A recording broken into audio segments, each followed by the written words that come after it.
Halo para Scaries, Bang Bro Alek yang setia dimanapun. Jumpa lagi dalam kisah-kisah seram. Kali ini Bang Bro Alek kembali akan menarasikan sebuah cerita seram nyata. Bertemu kuntilanak nyebut. Cerita horor seram dan nyata dari Bandung, hingga membuat si korban pingsan seketika.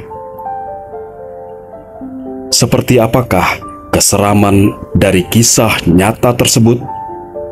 Berikut ini kisah selengkapnya.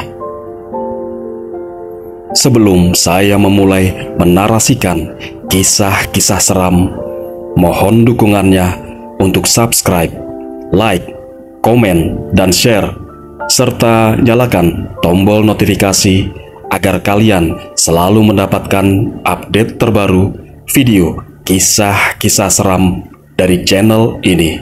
Terima kasih. Ada sebuah cerita horor paling seram yang diangkat dari kisah nyata seorang mantan mahasiswa yang pernah kuliah di kota Bandung pada tahun 2017-2018. Menurut pengakuan Adi, bukan nama sebenarnya, cerita horor paling seram tersebut memang nyata adanya dan dialaminya langsung, di mana ia pernah bertemu dengan sosok halus berwujud wanita atau yang biasa dikenal dengan kuntilanak. Berikut ulasan selengkapnya mengenai cerita horor paling seram dan nyata yang dikisahkan oleh Adi, seorang mantan mahasiswa di salah satu kampus di Bandung. Latar tahun kejadian adalah berkisar di tahun 2017-2018, yang notabene di tahun tersebut menjadi awal-awal merebaknya game online via mobile ataupun handphone. Adi pun seringkali menghabiskan waktunya untuk bermain game online hingga larut malam di dalam kamar kosnya. Pada suatu malam, di sela-sela jeda bermain, Adi mulai merasa lapar.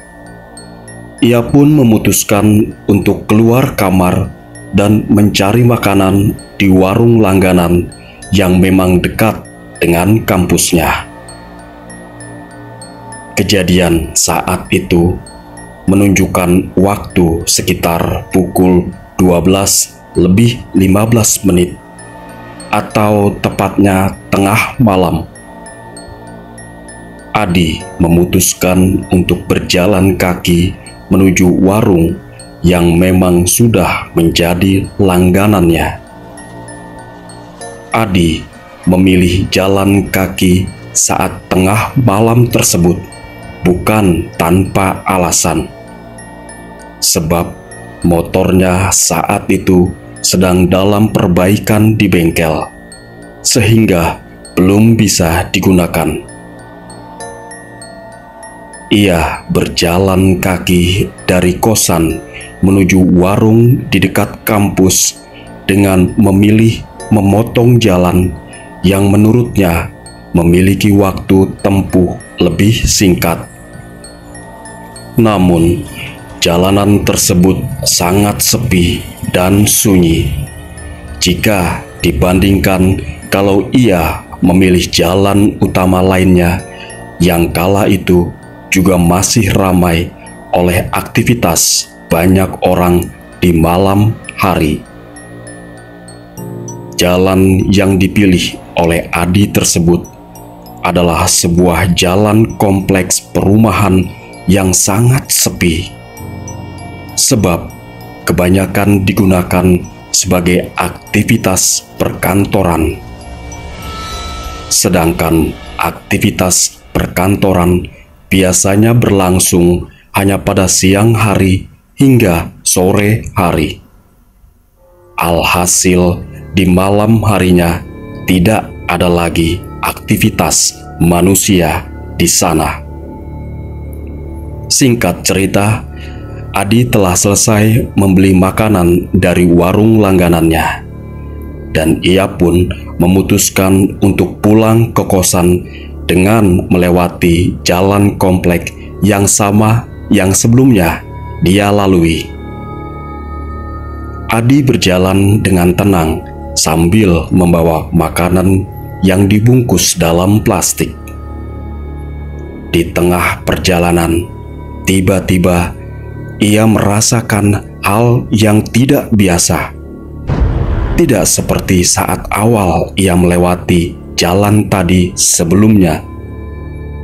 Seketika bulu kuduknya serasa berdiri merinding.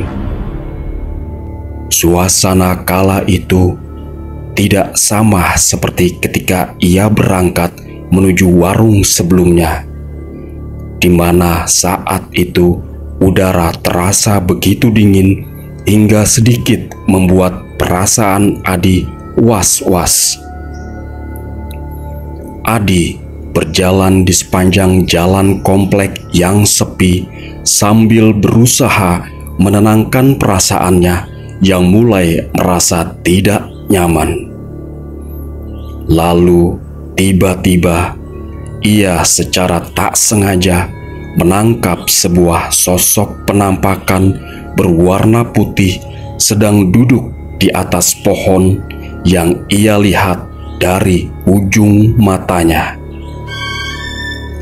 Adi yang tidak ingin terlihat ketakutan akhirnya memutuskan untuk terus berjalan sambil terus bersikap tenang, seakan di sana ia tidak melihat apa-apa.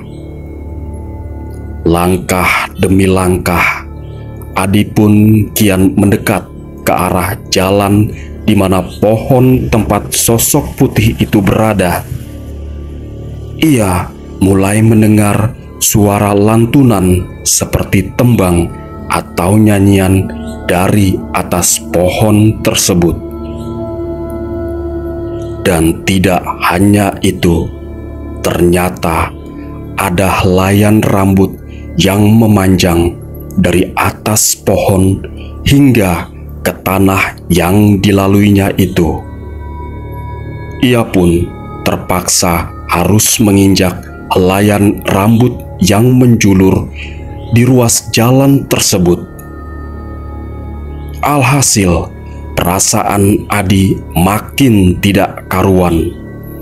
Ia pun mencoba untuk menenangkan diri sambil membaca istighfar. Lalu ia pun melanjutkan dengan mengucapkan Astagfirullahaladzim sebanyak-banyaknya dengan lirih. Namun seketika sosok kuntilanak yang tadinya berada di atas pohon tersebut berpindah secara tiba-tiba tepat di depan wajah Adi. Lantas kuntilanak itu pun kemudian menirukan bacaan istighfar yang baru saja diucapkan oleh Adi. Kuntilanak itu pun menyebut Astagfirullahaladzim sebanyak 3 kali sambil menggerakkan leher dan kepalanya ke kiri dan ke kanan secara cepat, serta disertai dengan lengkingan tertawa yang menyeramkan. Sontak kejadian tersebut membuat Adi tidak sadarkan diri seketika, dan ia pun pingsan di jalan kompleks. Tidak berselang lama, ia pun lantas tersadar tatkala setelah dibangunkan oleh seorang tukang sapu di komplek tersebut saat menjelang subuh.